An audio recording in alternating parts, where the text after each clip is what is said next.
Morning YouTube, and welcome back to another video. It is Thursday, so that means rest day, and it also means another refeed day. um Took my visuals this morning at now 8 weeks out from the first show, which is the Southern BMBF. And we are the new low body weight this morning at 74 kilos. Weight has dropped quite considerably this week, so things are just ticking along very nicely. I don't know what the sort of reason for it is, but obviously some changes that we made in the last few days in terms of the previous refeed days, etc, and maybe spiked better performance, more output, I don't know. But visually this morning, seen a lot more in the old leg definition, which is really good. So really pleased with that. And then the cue from the coach is to increase those carbs again today, which we're never really going to complain too much about, particularly as yesterday I had a bit of a demotivated leg session where I just really couldn't be asked. But all of a sudden, mood has changed somewhat. But we've got a nice sort of chilled, relaxing day today. I've got a posing session with Matt in about an hour and a bit's time. Already had meal one going, which was nice to have some bagel fins with the omelette this morning as opposed to just the omelette. And then a case of just ticking off cardio for today. Maybe practice some posing if the posing room becomes free. And then meeting up with good friend John for a coffee, tick your steps off, a classic Thursday essentially. But I'm also then going to go through the importance of why I track my food and why I think everyone should be tracking their food.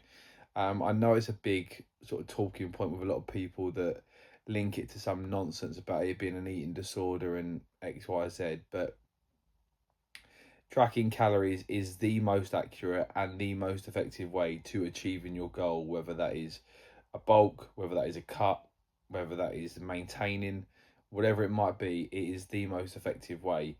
And I always like to compare it to saving for anything. Let's say you're saving for a holiday, saving for a house or whatever. You would know how much you would need to save each month in order to achieve the overall cost of whatever that thing would be.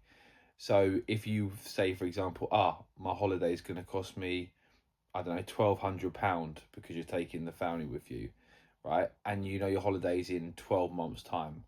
Well, you can budget £100 a month, and then you know that by the 12 months that you've paid off for that holiday.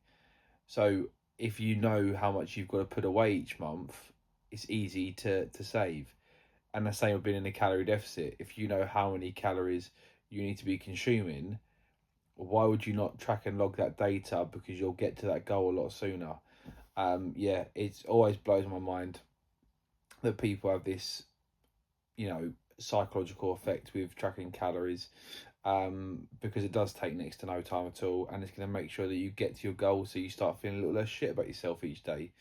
So I'm going to just effectively show you, why I track, how I track, and just how quickly it takes to get that done as well. So a solid productive session with Matt for the posing, which was good, but the major issue at the moment being that when it comes to my posing, I'm just struggling a little bit to engage the left hamstring on the rear poses.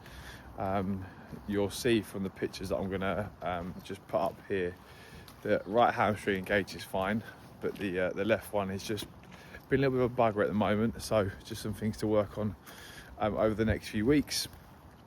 And I've run out of jam and eggs, so I need to do a bit of a food shop today, so I'm just walking around to shop around the corner, which is a good way to get some steps in, just to buy some jam. I guess like the stubbornness in me is a little bit annoyed having to do that, because if I go to a Lidl or Aldi, I get it way cheaper. Instead, I'm going to be paying a premium probably for jam, but it is what it is. And then we're going to have those with the rice cakes to get a good batch of carbs in, cardio, and then meet good friend John for a coffee later, because coffee is just elite, isn't it, really? Like, honestly. And the thing is, with coffee, unless you're having it as a black Americano, you don't like coffee. You just like milkshakes, effectively, because proper coffee lovers love it strong, love it black. That's the best way to have it. So yeah, that's gonna be the course of action, and then just space some meals out for the rest of the day, hit my 10k steps, and then back to normality for Friday, and then the weekend. So yeah, I'll just show you what I eat when I increase my carbs, and today is going to be a good day. See, look, £2, yeah. £2 or £2.45 for raspberry jam. In Aldi, the same thing costs like 80p, but this is the price you pay for being underprepared, isn't it, effectively? So yeah, it is what it is.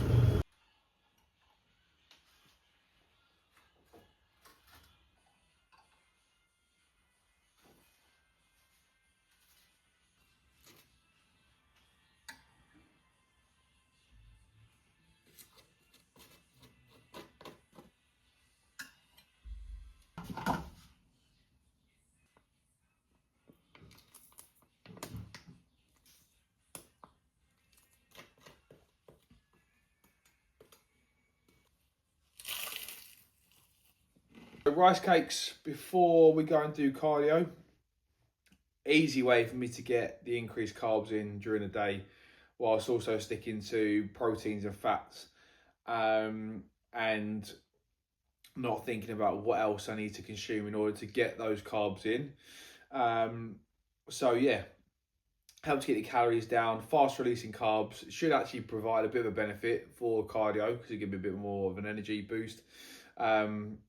Although it's still a joke that I paid £2 for that. I'll never get over that. And then I've just got myself a Lucozade Energy Graffiti, which I think is one of the new ones. Quite nice. Had it when we went to the parade at Arsenal. And the reason for it is I just fancied a bit of a cold sugar drink.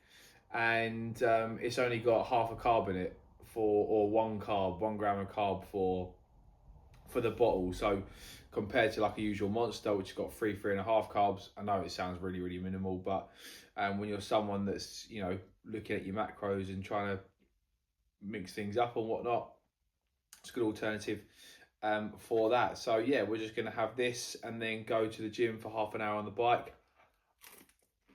I posted an Instagram video yesterday about not having motivation to train, and today I can't wait to get in the gym, just to be in the gym environment.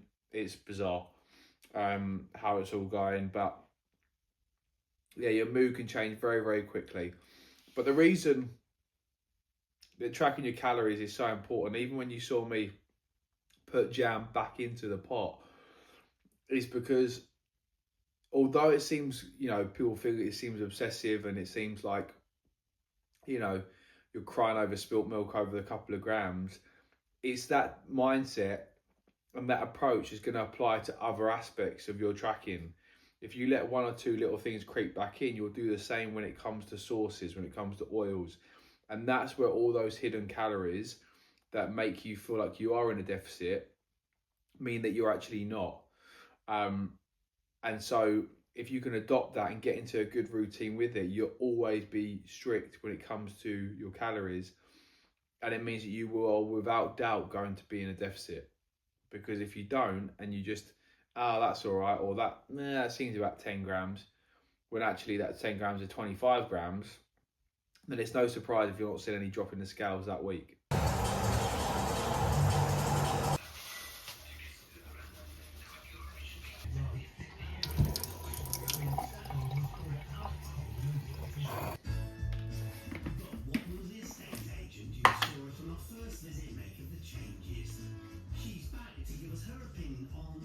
Steve's invested £116,500 into.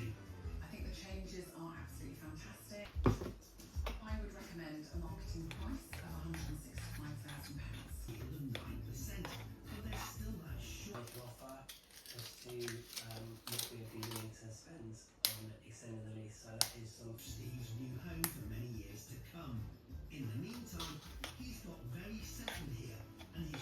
activity the heart is, and that certainly seems to be the case. Make sure you visit the property. Read the legal pack if you got time.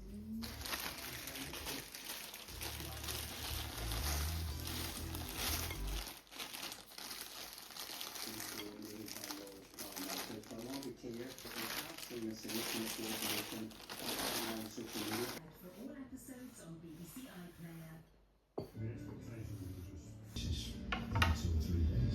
The thing is with tracking your calories as well is that it will enable you to have a better experience at social events, going out for food, friends, family, etc.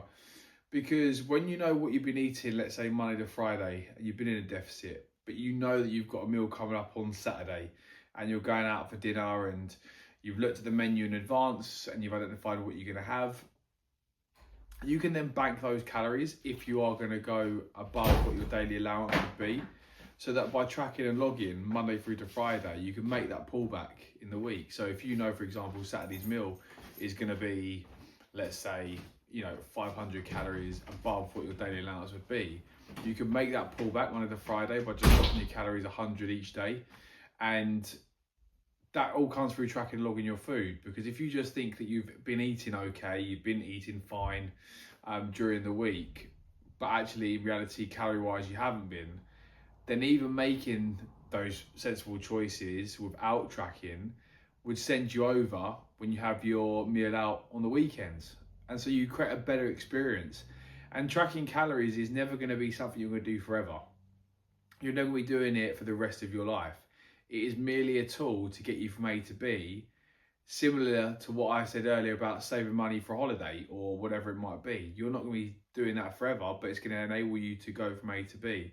And you'll become better understood when it comes to nutrition, have a better idea about what's in your food, the amount of food you're consuming, and where you can make those pullbacks. So you might go, oh, well, the food that I'm having here that I have quite often is quite calorie dense. So is there a lower calorie alternative for me to have instead? And by making those simple swaps and tracking those differences within those calories, is going to make a world of difference when it comes to ensuring you're in a deficit. Now I've got here my big bowl of oats, which is another way of me increasing my carbs. Quite a substantial bowl actually, because I'm going to go and meet John shortly, and it means that my next eating window probably won't be for quite a while. So hence one of the reasons why I've got that. But it turns out we haven't got any more bananas because they've gone all mouldy, so I've had to throw those out. So that's more carbs for me to play with later in the day, which again is not necessarily a bad thing. Just might mean more potatoes for my evening meal. But oats are really good for your fibre intake, so digestion is going to be going really well. And because food is increased and carbs is increased, I'm not just looking to eat shite, basically. I'm still looking to eat good quality food that my body digests well, food that's still going to give me energy, and still going to keep me on track with everything else. And yeah, this is a massive bowl, but I've been dead excited to eat my oats all day.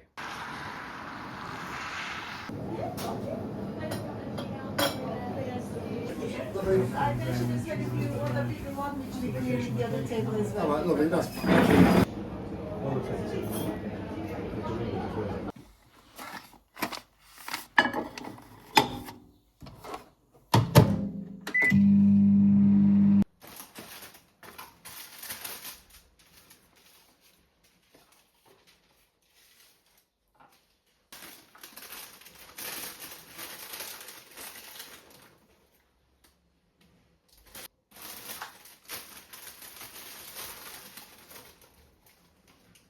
And just like that, Thursday rest day is done and dusted. We have currently got the opening ceremony for the World Cup on, as we're going to have time to watch the first half of Mexico versus South Africa before bed.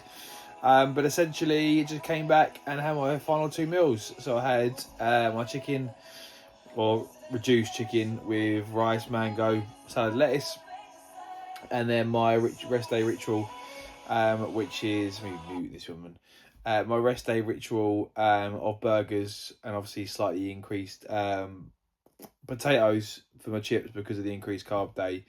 But yeah, full macros for essentially the higher day is on the screen now. pretty much there, slightly over on the fats. But one thing that I sort of made a mistake with tracking was that where I put in brioche buns from a slightly different supermarket to where I actually got the ones from today, the macros are slightly different, which is something I always have to remember, because what I usually do is just literally just copy and paste my tracking from previous days because of the fact that I have the same meals over and over again. But anywho, it's got me to this stage already, and it's not done too badly so far, so I'm obviously doing something right. But yeah, that's going to be a wrap for today's video. Don't forget, if you do want to get yourself in great shape, to start tracking your calories, right? I don't just say this stuff for fun. It is the quickest, the most effective way for fat loss. It will get you there a lot sooner. It will allow you to have a better relationship with food, and it will also allow you to be able to enjoy life, enjoy socials with friends and family, because you have and will develop a better understanding of food, rather than thinking you're doing okay when actually your lack of results would suggest otherwise.